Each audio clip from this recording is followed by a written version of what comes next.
plateau. Là, vous êtes réunis pour justement faire pression sur ce gouvernement et pour alerter la population, dire que les grèves que nous faisons vous concernent aussi, malgré que ça vous dérange.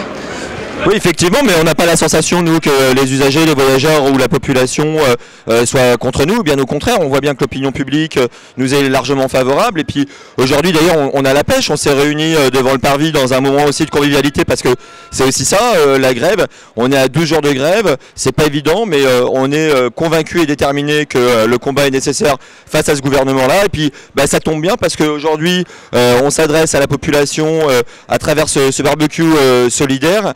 Et que on vient de gagner la démission de Monsieur Delevoye. Donc c'est déjà une bonne nouvelle et ça a été une bonne nouvelle, ça resserre les troupes et puis on a envie de continuer, oui. Donc est-ce qu'on peut parler de convergence des luttes qui va se rapprocher?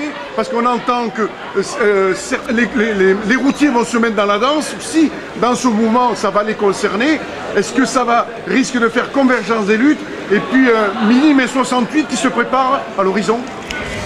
Et si vous voulez, des références historiques, il y en a plein. On a eu 53, août 53, on a 68, on a 86, on a 95. Effectivement, nous, on est en train de, non pas d'imaginer, mais de faire notre lutte en 2019, qui s'inscrit dans un certain nombre de luttes, notamment dans le secteur ferroviaire. Et effectivement, des moments comme ça, réunis devant la gare, c'est des moments où on rencontre les autres secteurs. Dans le cadre de la convergence des luttes, on sent que il y a les profs, c'est un petit peu chaud, les étudiants, là il y a eu un recul encore une fois sur les partiels, et puis tout un tas de secteurs qui nous apportent à la fois leur soutien, mais qui évidemment sont convaincus que notre combat est légitime et que c'est le combat et l'affaire de tous, et que certainement qu'il pourrait y avoir dans les prochains jours, même peut-être à partir de demain, avec un rassemblement qui s'annonce puissant, une grève reconductible qui s'amorce dans l'ensemble des secteurs. Donc on peut dire qu'aujourd'hui, il y aura des trains, il n'y aura pas de train. Les gens doivent se mobiliser pour aller travailler. Je veux dire, les gens qui vont soutenir, ça va être difficile pour eux de dire bon, je ne vais pas travailler, je soutiens la grève, avec les difficultés que certains rencontrent. Comment vous voyez ? Effectivement, la grève, c'est à un moment donné s'arrêter, c'est faire fonctionner le collectif, notre classe sociale dans son intégralité pour pouvoir nous rassembler, parce qu'on sait bien qu'une fois qu'on est tous ensemble, on est beaucoup plus fort que le grand patronat et la finance qui finalement a la main mise à la fois sur les médias aujourd'hui et sur les lois, mais en réalité ces lois-là, on l'a vu à travers le mouvement des Gilets jaunes et l'ensemble des luttes qu'il peut y avoir, elles correspondent pas aux besoins maintenant de la population qui effectivement est désireuse d'accéder à une justice sociale, une justice fiscale, à beaucoup plus de démocratie, et on voit bien que quand on se met en grève, qu'on se rassemble, effectivement on est fort, et effectivement on a un gouvernement en place qui, lorsqu'on s'oppose à ses idées ou à ses orientations, reste dans le déni, laisse pourrir les mouvements, essaye de diviser, parle de trêve de Noël.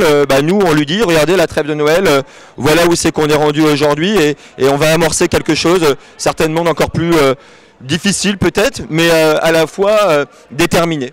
Vos conditions de travail, est-ce qu'elles se sont dégradées depuis que vous êtes dans ce métier?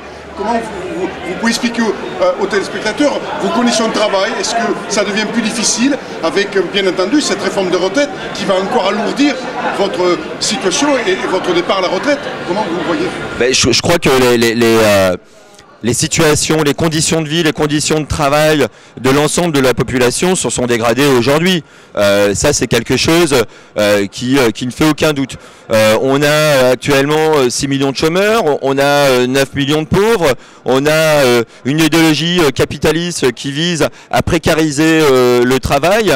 Et effectivement, quand on veut précariser le travail pour faire de la rentabilité, puisque c'est ça qui prédomine aujourd'hui, eh bien on s'attaque à la réglementation du travail des travailleurs, on s'attaque à leur salaire, on s'attaque effectivement dans notre secteur à la sécurité du ferroviaire, parce que quand on supprime des emplois, fois. On reporte des missions sur d'autres, notamment sur des conducteurs de train par exemple, mais on a également des métiers qui sont en très grande souffrance. On a eu une année 2017-2018 de tous les records à la SNCF où il y a eu de très nombreux suicides. Je crois que l'ensemble des indicateurs et l'ensemble des expertises aujourd'hui démontrent qu'on est dans le démantèlement du système ferroviaire en France et que c'est la fin d'un service public. Et c'est dans ce contexte-là que les cheminots de Bordeaux en grève se sont inscrits à partir du 5 décembre.